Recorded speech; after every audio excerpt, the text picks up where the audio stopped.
Bismillahirrahmanirrahim. Assalamualaikum warahmatullahi wabarakatuh. Assalamualaikum warahmatullahi wabarakatuh. Innal hamdalillah nahmadu wa nasta'inu wa nastaghfiruh wa na'udzu billahi min shururi anfusina wa min sayyiati a'malina. May yahdihillahu fala mudhillalah wa may yudlil fala hadiyalah.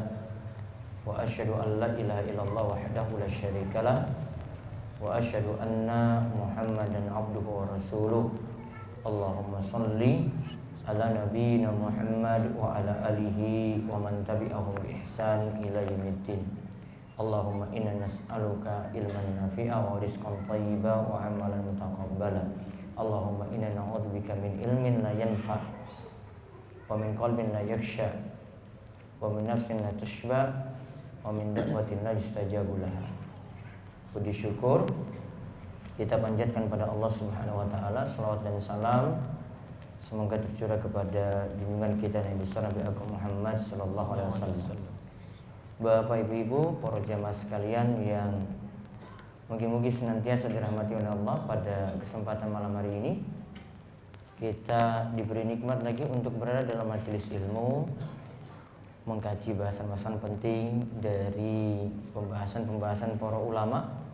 Yang pertama kita akan kaji kitab Riyadhus Shalihin karya Imam Yahya bin Syaraf An-Nawawi. Untuk pertanyaan-pertanyaan pekan lalu, ya silahkan ditanyakan lagi. Untuk lembarannya saya lupa bawa untuk hari ini. Bisa saya nanti jawab pertanyaan-pertanyaan yang baru atau yang urgent untuk ditanyakan. Kalau saya mampu menjawab, nanti bisa menulis dan diserahkan untuk kesempatan kali ini.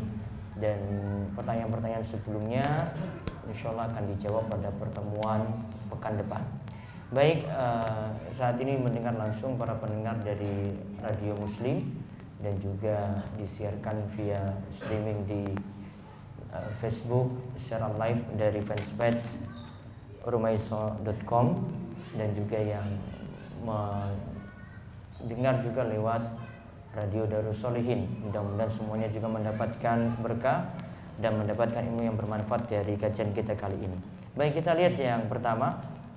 Kita bahas Riyadhus Shalihin, kitab Al-Adhkar dari kitab Imam Nawawi, bab 248, yaitu zikir ketika pagi dan petang hari. Kali ini kita bahas ayat yang kedua. Kemarin kita bahas ayat pertamanya, kita gali-gali pelajaran di dalamnya, kita ambil pelajaran-pelajaran dari ayat tersebut. Sekarang kita lihat surat Toha ayat 130 sebagai dalil tentang disyariatkannya zikir pagi petang. Ya, sebagai dalil disyariatkannya zikir pagi petang. Namun nanti kita akan lihat tafsiran dari Toha ayat 130 tersebut. Monggo dibaca. Zikir dan salat sebelum terbit dan tenggelam matahari. Allah Ta'ala berfirman, "Wasabbih bihamdi rabbika qabla tulu'i syamsi wa qabla ghurubiha." Yang artinya, dan bertasbihlah dengan memuji Rabbmu sebelum terbit matahari dan sebelum terbenamnya. Quran surat Toha ayat 130. Wasabbih, bertasbihlah. Kalau disebut bertasbih, berarti kita diperintahkan ucapkan subhanallah. Wasabbih bihamdi rabbika, dan pujilah Rabbmu. Berarti di sini kita diperintahkan mengucapkan alhamdulillah, segala puji bagi Allah. Qabla tulu'i syamsi, qabla sebelum, tulu' terbit, asyams matahari, wa qabla ghurubiha, wa dan qabla sebelum, ghurubiha tenggelamnya. Jadi diperintahkan di sini untuk berzikir dengan bertasbih dan memuji Allah secara umum.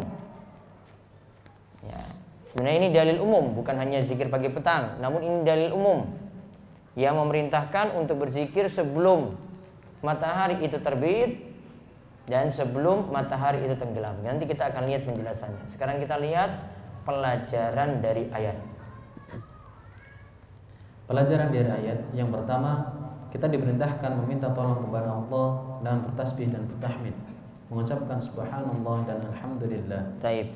Yang pertama ini dijelaskan oleh Syekh Abdurrahman bin Nasir As-Sa'di. Kita diperintahkan meminta tolong kepada Allah dengan bertasbih dan dengan bertahmid. Kita diperintahkan meminta tolong dengan bertasbih dan dengan bertahmid. Apa maksudnya tasbih? Tadi mengucapkan subhanallah. Apa maksudnya tahmid? Mengucapkan alhamdulillah. Subhanallah artinya apa? Maha suci Allah. Kandungannya apa? Kita sucikan Allah dari sifat-sifat kekurangan. Sifat-sifat kekurangan, ya, sifat-sifat yang ada pada makhluk, sifat-sifat yang seperti makhluk, atau sifat-sifat yang tidak pantas bagi Allah, kita tiadakan, kita nafikan. Maka dalam mengimani nama dan sifat Allah, para ulama katakan tidak boleh melakukan takwil atau tahrif. Juga tidak boleh melakukan ta'til. Juga tidak boleh melakukan tamsil. Juga tidak boleh melakukan takyif. Juga tidak boleh melakukan tafwid. Ini disebutkan 5 hal ini oleh Syekh Muhammad bin Jamil Zainu dalam kitabnya Al-Firqatun Najiyah. Ketika membahas tentang masalah nama dan sifat Allah, beliau sebutkan seorang muslim tidak boleh melakukan 5 hal ini kaitannya dengan asma dan sifat Allah. Yang pertama, melakukan takwil atau tahrif.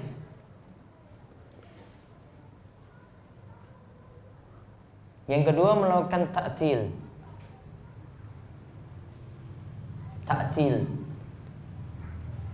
Yang ketiga, melakukan tamsil. Yang keempat, melakukan takyif. Yang kelima, melakukan tafwid. Apa pengertiannya? Sekarang yang pertama tadi apa? Ta'wil. Ta'wil itu merubah makna dari makna yang sebenarnya. Merubah makna. Nanti kalau takwil dalam istilah tafsir beda lagi. Ya, takwil dalam istilah tafsir itu beda lagi. Kalau takwil dalam istilah ilmu tafsir itu artinya menafsirkan. Namun kalau takwil yang para ulama bahas dalam asma wa sifat itu ada yang mengubah makna seperti yang dimaksud. Contoh misalnya ada sifat istiwa. Ada sifat istiwa. Istiwa itu artinya apa? Istiwa kata Syekh Muhammad Jamil Zainu dalam kitabnya Firqatun Najiyah tadi, beliau katakan istiwa al-ulu wal irtifa. Tinggi dan maha tinggi di atas seluruh makhluknya. Kalau mau menerjemahkan dengan bersemayam, saya masih anggap kurang pas. Ya. Diartikan itu tinggi. Kalau istiwa alal ars berarti Allah itu maha tinggi. Ya. Kalau saya sebut biasa menetap tinggi di atas arsnya. Soalnya kalau diterjemahkan bersemayam, orang nanti menyangka Allah itu duduk di atas kursi seperti itu. Maka pemaknaan harus dipahami seperti tadi. Enggak, kalau mau diartikan menetap tinggi. Nah, ahlu takwil itu mentakwilnya bagaimana? Mereka mentakwilnya dengan istiwa itu diubah maknanya jadi istaula. Apa arti istaula? Dia ubah istiwa menetap tinggi tadi diganti maknanya jadi istaula, berkuasa. Maka ayat Ar-Rahmanu 'alal arsy istawa diartikan nanti Ar-Rahman yaitu Allah menguasai arsy. Ya, menguasai arsy. Iya, dari sisi betul Allah kuasai ars, namun itu bukan makna yang dimaksud untuk kalimat istiwa. Istiwa harus dipahami ya, menetap tinggi. Sudah melakukan takwil. Ini seperti yang antum juga itu pelajari ketika dulu di sekolah, karena masih punya background mazhab Asy'ariyah, maka itu mazhab yang kebanyakan melakukan takwil. Dulu ketika sekolah kenal dengan sifat berapa? Sifat 100 atau sifat 20? 20. Apa saja? Wujud, qidam, baqa, mukhalafatul hawaditsi, terus qiyamuhu binafsihi. Sampai ada kayak bacaan selawatnya kan, dilakukan ada kan. Di antara sifat-sifat itu ada yang masalah, ada yang penetapannya tidak dengan dalil, atau ada yang masuk sifat makhluk. Contoh yang masuk sifat makhluk, qidam. Qidam ini pasnya untuk makhluk. Ya, qidam artinya apa? Apa arti qidam? Masa SD saja lupa kalian ini? Apa arti qidam? Terdahulu. Sebut aja nggak apa-apa, ini kita lagi belajar ini. Nah, kemudian diluruskan ini. Qidam, kata Syekh Muhammad bin Shalih Al-Utsaimin ketika menafsirkan surat Yasin. Coba dilihat lanjutannya ya. Saya yakin diantara kalian hafal surat Yasin ini. Ya. Wa ayatul lahumul lailu naslakhu minhun nahar fa idzahum mudlimun wasyamsu tajri li mustaqarril laha dzalika taqdirul azizil alim wal qamara qaddarnahu manazil hatta 'ada kal urjunil qadim wal qamara qaddarnahu manazila hatta 'ada kal urjunil qadim. Kata urjunil qadim itu merujuk kepada bulan. Sedangkan qadim ini punya makna yang sama dengan qidam tadi. Maka qadim di sini jadi sifat makhluk. Itu sedang membicarakan tentang apa? Bulan. Wal qamara qaddarnahu manazil hatta 'ada kal urjunil qadim. Itu menceritakan tentang fase bulan yang dari awal itu mengecil, kemudian itu besar-besar purnama, kemudian mengecil lagi. Baru di situ disebut ada kata apa? Qadim. Syekh Muhammad bin Shalih Al-Utsaimin katakan, beliau simpulkan qadim itu sifat makhluk. Sehingga kalau masuk sifat 20 tidak pas. Ya, berarti ada penetapan yang tidak berdasarkan dalil. Dan sifat 20 kenapa ditetapkan demikian? Gini, pelajarannya kalau sifat 20 antum itu pelajari, maka semua sifat-sifat Allah yang lainnya itu dibawa ke sifat 20. Ya, yang tidak ada pada sifat 20 semuanya dibawa ke sifat 20 tadi. Sehingga cuma terbatas dengan 20 sifat saja. Sekarang pertanyaannya, apakah nama dan sifat Allah itu terbatas? Ada berapa nama Allah? Ada berapa? Di mushaf yang panjenengan buka di awal akhir itu berapa itu? Sudah dihitung belum? Berapa? 99. Penetapan 99 ini saja para ulama beda pendapat. Kalau tidak salah Imam Tirmidzi itu buat itu Asmaul Husna sampai dia hitung sampai 99 dia masukkan. Namun ulama beda lagi di situ. Ada yang masukkan dengan nama berbeda. Oh, berarti dalam penetapan 99 bisa lebih. Buktinya ada ulama yang tetapkan bisa berbeda juga dengan ini. Oh, berarti kalau digabungkan lebih daripada 99. Maka 99 sebenarnya bukan batasan. Itu cuma punya keutamaan ketika itu dihafal, dipelajari, ambil kandungan makna di dalamnya. Namun tidak membatasi si nama Allah jadi 99 saja. Dan ini saya khawatirkan kalau jenengan hafal ini juga, hafal ini kadang untuk ajang supaya cepat sugih, supaya cepat kaya, supaya cepat dapat jodoh, supaya utangnya lunas, macam-macam. Karena ini biasanya dipakai dalam buku ajaran. Apa ya, buku apa namanya dulu ya? Kayak mujarobat kayak gitulah. Itu ada buku Asmaul Husna yang nanti disuruh baca ya Jabbar, ya Jabbar, ya Jabbar, ya Jabbar, ya Jabbar sekian ribu kali. Atau rizkinya sulit, ya Rozak, ya Rozak, ya Rozak, ya Rozak, ya Rozak, ya Rozak. Atau yang lainnya. Pernah dengar kayak gini? Hah? Nggak usah amalkan lagi. Kalau punya bukunya disimpan aja. Ya. Kalau mau aman ya dibakar aja. Itu buku-buku yang hampir mirip dengan buku-buku mujarobat yang lainnya. Ini dunia-dunia hitam ini kalau antum nggak usah memiliki bukunya, sudah simpan aja. Cari hadis-hadis yang benar, cari ayat Al-Quran, hadis-hadis yang sahih, itu yang dipelajari. Nah, balik lagi tadi. Maka sifat 20 ini cuma pembatasan. Sifat-sifat yang lainnya tidak masuk dalam sifat 20, dimaknakan dengan sifat 20. Maka ada sifat lain nanti dibawa ke wujud, nanti dibawa ke qidam, ada dibawa ke qiyamu binafsi dan seterusnya. Dan sifat 20 ini bukan penetapan dari Nabi. Nabi SAW tidak tetapkan kayak gitu. Nabi nggak pernah itu. Ada doa yang Nabi SAW itu ajarkan sebenarnya, yang menandakan bahwasanya sifat tidak dibatasi dengan sifat 20. Ada sampai sifat-sifat itu tersimpan di dalam ilmu ghaib yang Allah miliki. Awista'sarta bi fi ilmil ghaibi inda.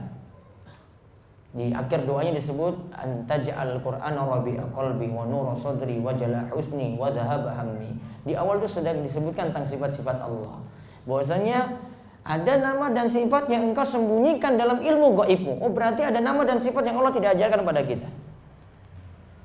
Berarti sangat banyak sekali nama dan sifat-sifat Allah Subhanahu wa taala. Sehingga tidak perlu dibatasi 99, begitu juga sifat tidak perlu dibatasi dengan 20 sifat. Akhirnya nanti kalau dibatasi, yang ada nanti jadikan takwil tadi. Apa arti takwil? Merubah makna dari makna yang sebenarnya. Terus yang kedua, penyimpangannya apa? Ta'til. Ta'til itu apa? Menolak, tidak mau menetapkan. Dia menolak, tidak mau tetapkan.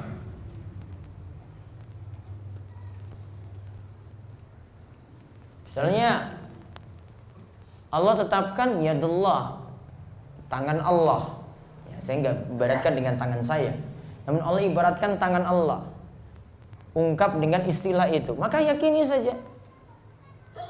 Kalau orang yang melakukan ta'til, dia tidak mau gitu, dia tidak mau tetapkan. Awalnya dia punya persepsi terlebih dahulu.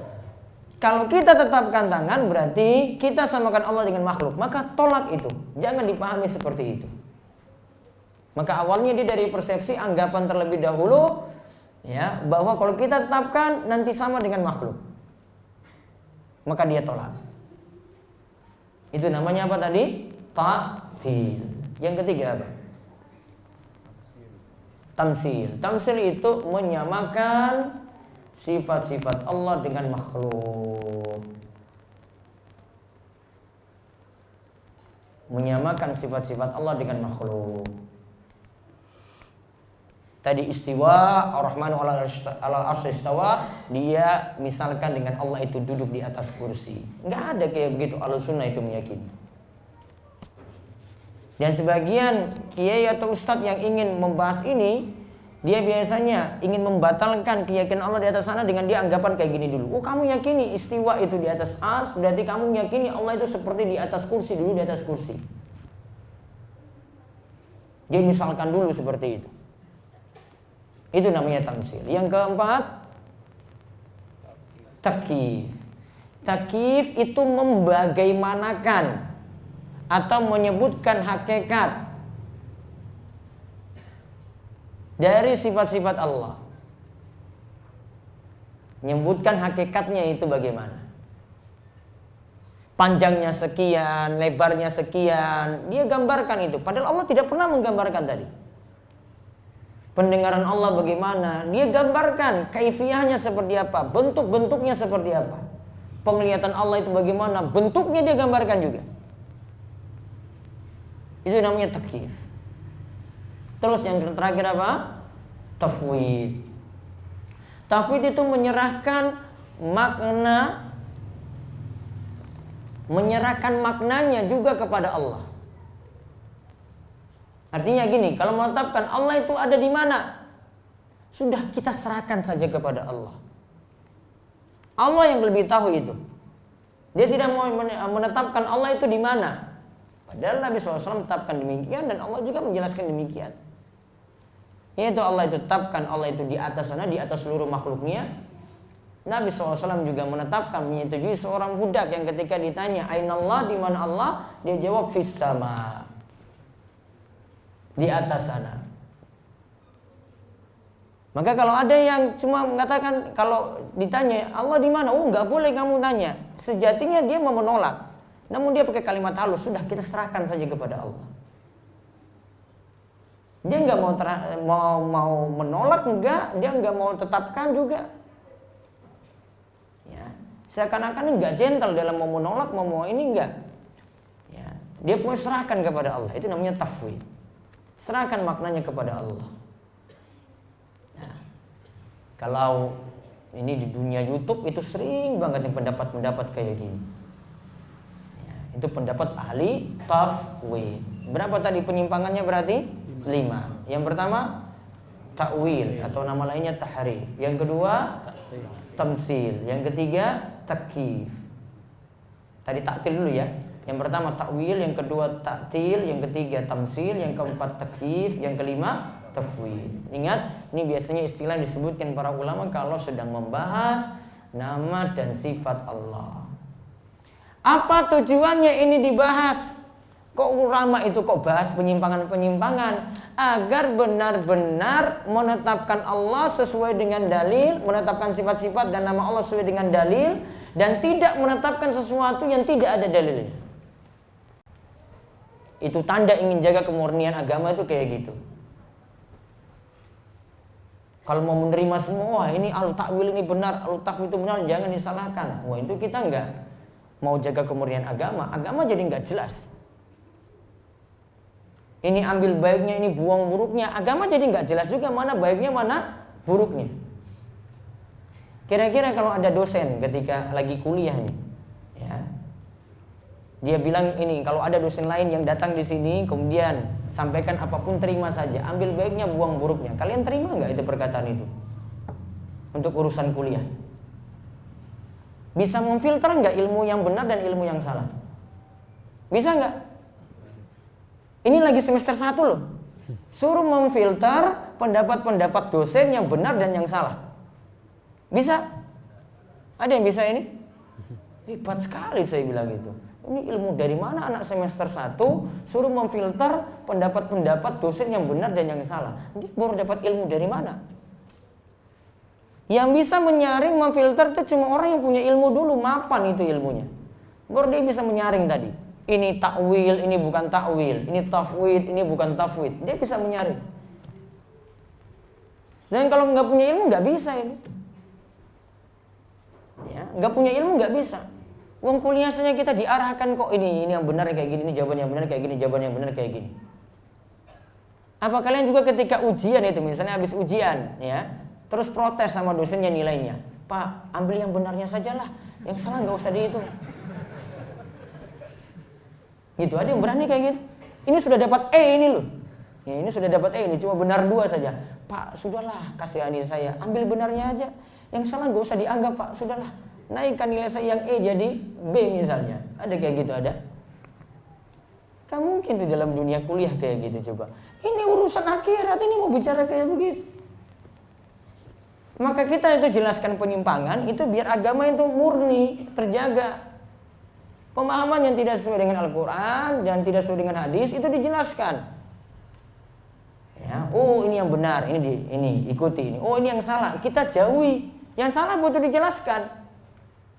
Yang salah itu bukan dibiarkan. Takwil tadi, ta'til tadi, tamsil, takyif, tafwid, itu dijelaskan itu, biar orang jauhi. Kenapa dijauhi? Ini antum akan dapati di beberapa kitab-kitab tafsir yang bermasalah. Ya, ada kitab tafsir, itu namanya Tafsir Al-Kabir. Siapa penulisnya? Fakhruddin Ar-Razi. Pinter enggak? Pinternya luar biasa. Kalau mau dibilang profesor saat ini nggak ada yang sekelas Fakhruddin Ar-Razi. Namun apa? Pemikirannya Mu'tazilah, ahlu filsafat dia itu. Dia tolak semua nama-nama, punya kaidah-kaidah itu. Orang mau pintar filsafat, mau mempelajari ini harus berguru kepada Fakhruddin Ar-Razi. Pintar nggak? Pintar, keblinger. Pinternya luar biasa. Semua orang-orang itu yang sama backgroundnya dengan dia, semua akui Fakhruddin Ar-Razi itu kayak gimana. Namun lihat kitab tafsirnya semua itu takwil kalau enggak ta'til, diubah maknanya kalau enggak ditolak maknanya untuk nama dan sifat Allah. Punya nama kitab tafsir apa? Tafsir Al-Kabir, besar kitabnya itu. Ulama-ulama Ahlussunnah mereka itu mewanti-wanti, hati-hati dengan pemikiran dari Fakhruddin Ar-Razi. Kalau mau tahu cari aja di Google itu Fakhruddin Ar-Razi itu siapa, coba lihat karya-karyanya itu banyak sekali. Bahkan para ulama juga yang membuat software Maktabah Syamilah masukkan juga dalam kitab-kitab tafsir di situ. Ada tafsir dari Fakhruddin Ar-Razi di situ. Ya, ada kitab tafsirnya. Namun hati-hati kalau pelajari itu. Itu untuk orang yang sudah punya ilmu advance ingin bantah perkataan-perkataan dia. Karena dia itu yang bangun itu ilmu filsafat dari dia dulu. Pelajari filsafat enggak ini? Di kuliah pelajari enggak? Enggak mungkin itu pelajari. Terus kalau mau jawab ujian gimana kalau dapat filsafat? Enggak masuk ujian? Berarti enggak lulus itu. SKS wajib itu kayaknya kalau di kuliah. Gimana? Jawab apa adanya saja. Nanti kalau dosen mau nilai, kok jawabannya kayak gini? Oh ya, kayaknya dia punya filosofi yang lain berbeda dengan saya. Saya masuk ilmu ini juga harus mengambil mata kuliah itu. Saya jawab apa adanya aja. Dia tanya tentang tauhid, pokoknya saya jawab pelajaran tauhid yang pernah saya pelajari. Saya nggak mau ambil pusing dengan pelajaran dia. Dapat A juga. Kayaknya anggapan dia kayak gitu. Ya, mungkin dia punya filosofi yang berbeda dengan saya. Kayaknya dia lebih filosof ini. Mungkin sudah sajalah. Gitu, harus punya prinsip, jangan ikut dia.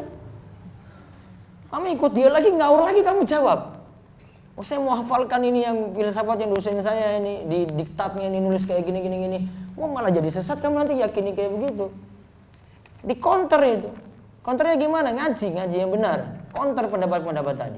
Kalau enggak kamu jadi penerusnya Fakhruddin Ar-Razi lagi nanti.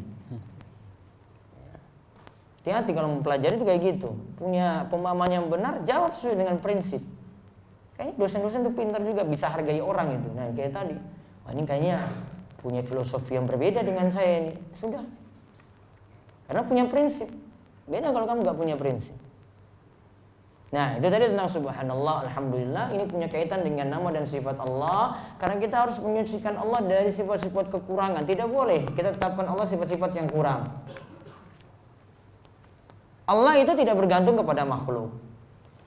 Sehingga sifat ini kalau bergantung pada makhluk harus dihapus, dihilangkan. Contoh apa? Menetapkan Allah punya anak, Allah punya keturunan, punya pasangan. Walaupun ini kalau pada standar makhluk malah jadi kurang bagi makhluk. Coba lihat tadi, kalau makhluk nggak bergantung pada yang lainnya, sifat kurang nggak? Cuma di kamar sendiri saja, ya menjomblo terus gitu, kurang nggak? Sifat kurang atau sifat lebih? Jomblo bahagia? Ngaca dulu mas. Sifat kekurangan atau sifat lebih coba jomblo itu? Kurang apa lebih? Ya sudah kurang kalau begitu. Maka suatu yang tidak pantas bagi Allah, bagi makhluk pantas. Karena makhluk butuh pada yang lainnya. Tidak bisa ditetapkan pada Allah. Misalnya juga orang sudah menikah nih. Mohon maaf, dia tidak mendapati keturunan. Sifat kurang nggak bagi dia? Sifat kurang. Dia cari usaha, kerja keras bagaimanapun biar bisa dapat keturunan. Namun kalau sifat ini ditetapkan bagi Allah, pas atau tidak? Tidak boleh. Walam yakul lahu kufuwan ahad. Ya, tidak ada yang setara dengan Allah. Walam yalid walam yulad. Dan Allah itu tidak beranak dan tidak diperanakan. Sudah selesai. Karena kalau Allah itu beranak dan diperanakan, berarti butuh pada makhluk. Sifat ini tidak boleh ada bagi Allah. Ini mempelajari asma wa sifat itu seperti itu. Memang kadang dalam beberapa pembahasan penjelasannya itu rumit sekali. Namun dasar-dasarnya kayak tadi. 5 hal ini yang biasanya dipelajari dan itu jadi ilmu dasar dalam asma wa sifat. Tinggal nanti ada pengembangannya. Nah, kemudian yang kedua. Pelajaran yang kedua, kita diperintahkan untuk bertasbih dan bertahmid pada waktu yang utama, yaitu sebelum matahari terbit dan sebelum matahari tenggelam. Nah, sebelum matahari terbit dan sebelum matahari tenggelam. Diperintahkan apa? Bertasbih dan bertahmid. Nah, ulama jadikan dalil ini surat Thaha ayat 130 ini jadi dalil dianjurkannya zikir pagi petang. Kapan waktunya? Nah, sesuai dengan ayat ini. Zikir pagi dibaca sebelum matahari itu terbit. Zikir petang dibaca sebelum matahari tenggelam. Namun tentang masalah waktunya ini sebenarnya dalilnya tidak tegas. Ini bukan dalil tegas. Karena pembicaraannya bukan zikir pagi petang, namun membicarakan zikir secara umum, tasbih secara umum, tahmid secara umum. Namun yang jelas sebelum matahari terbit ya dan sebelum matahari tenggelam ya itu waktu utama untuk berzikir berdasarkan ayat ini. Terus yang ketiga. Yang ketiga, Ibnu Katsir rahimahullah menjelaskan dalam kitab tafsirnya bahwa yang dimaksud dengan ayat di atas adalah melaksanakan sholat subuh dan sholat asar.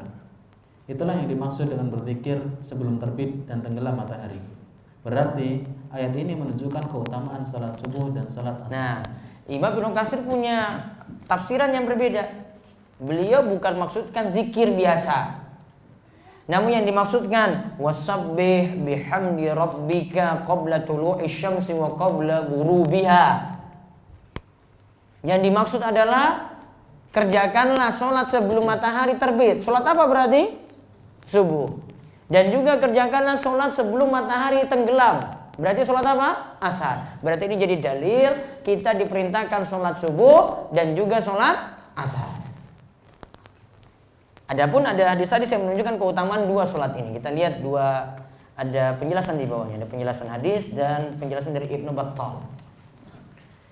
Dari Abu Musa radhiyallahu anhu, ia berkata bahwa Rasulullah sallallahu alaihi wasallam bersabda, "Man shallal bardain dakhalal jannah."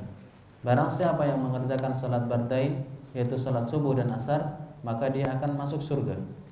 Taib, hadis Bukhari dan Muslim. Siapa man shallal bardain? Bard secara bahasa itu artinya dingin. Berarti matahari belum ada. Kalau matahari sudah ada, bukan lagi disebut bard. Atau matahari sudah mulai mau tenggelam, itu sudah mulai keadaan dingin. Tidak lagi panas. Apa yang dimaksud bardain? Man sholal bardain dakhalal jannah, yaitu sholat subuh dan sholat asar. Maka siapa yang mengerjakan sholat subuh dan sholat asar, dia jaga ini, maka dia akan masuk surga. Ingat, hadis-hadis yang menyebutkan siapa yang melakukan ini maka dia masuk surga punya dua makna. Masuk surga ini punya dua makna. Yang pertama, masuk surganya secara langsung tanpa mampir di neraka. Yang kedua, yang penting masuk surga walaupun masuk neraka terlebih dahulu. Yang penting ujung-ujungnya masuk surga. Paham ya? Yang pertama pengertiannya apa tadi? Masuk surga secara langsung, tidak mampir-mampir neraka. Berarti dia tidak dapat siksa, tidak dihisab, langsung masuk surga. Yang kedua, dia masuk surga, yang penting di sini masuk surga walaupun terlebih dahulu mampir di neraka. Nah, pengertian hadis tadi seperti itu. Jadi bukan secara mutlak kita artikan, wah, cuma jaga sholat subuh dan asar saja langsung masuk surga. Dua makna tadi. Ini dijelaskan oleh Syekh Shalih Al-Syekh ketika menjelaskan kata-kata seperti ini. Dan ini juga sama juga dengan dalil-dalil yang mengatakan dia selamat dari neraka. Juga punya makna yang hampir sama seperti itu. Hampir sama seperti itu. Terus ada perkataan dari Ibnu Battal. Ibnu Battal rahimahullah berkata, Salat subuh akan membuat seseorang mendapatkan perhatian Allah pada hari kiamat. Kenapa dikhususkan 2 salat ini? Karena berkumpulnya para malaikat malam dan siang di 2 waktu tersebut. Inilah makna firman Allah Ta'ala, Inna Qur'anal fajri kana mashhudan. Sesungguhnya salat subuh itu disaksikan oleh malaikat. Ya, wa Qur'anal fajri, inna Qur'anal fajri kana mashhuda. Sesungguhnya salat subuh itu disaksikan oleh malaikat. Nanti ada terjemahan yang kurang itu. Dan kerjakanlah salat subuh, itu terjemahan awalnya. Dan kerjakanlah salat subuh, sesungguhnya Qur'anal fajri, ya, salat subuh itu disaksikan oleh para malaikat. Nanti saya akan jelaskan tentang ayat tadi. Ya, nanti pada pembahasan waktu sholat ada kaitannya, nanti ada pembahasan setelah ini. Nah, Ibnu Battal katakan bahwasanya waktu subuh dan asar ketika itu berkumpul malaikat malam dan siang. Ya, berkumpul malaikat malam dan siang. Ada riwayat di sini yang menyebutkan ketika itu malaikat itu bergantian di waktu itu. Malaikat malam dan siang bergantian di waktu subuh, bergantian juga di waktu asar. Dan di sini menunjukkan bahwasanya malaikat hadir. Artinya apa? Sholat subuh ini terutama sholat subuh disaksikan oleh malaikat. Nanti ada pengertiannya di sini, dianjurkan pada saat sholat subuh bacaannya itu panjang-panjang. Kenapa demikian? Ya karena ada utama di situ, keutamaannya malaikat turut hadir pada sholat tersebut. Nanti akan dijelaskan pada pembahasan waktu sholat. Demikian, mudah-mudahan manfaat dan kita ketemu lagi pada pertemuan pekan depan biiznillah. Kita tutup dengan doa kafaratul majelis. Subhanakallahumma bihamdika asyhadu an la ilaha illa anta astaghfiruka wa atubu ilaik. Assalamualaikum warahmatullahi wabarakatuh.